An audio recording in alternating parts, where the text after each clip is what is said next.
Hello everybody, welcome back. Today as well we have got you another video. In this video I'll show you how you can deactivate Facebook account. For that I'm going to be opening up my Facebook app right over here.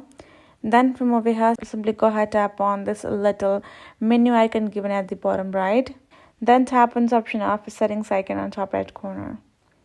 Now tap on account center. Then simply scroll down and tap on this option of personal details. Now tap on this option of account ownership and controls. Now tap on deactivation and deletion, the second option. Right over here you will find the accounts available. Now tap on this option of Facebook account of yours. Then make sure this account is toggled on deactivate account. Now tap on continue. You need to go ahead, enter your password, tap on continue.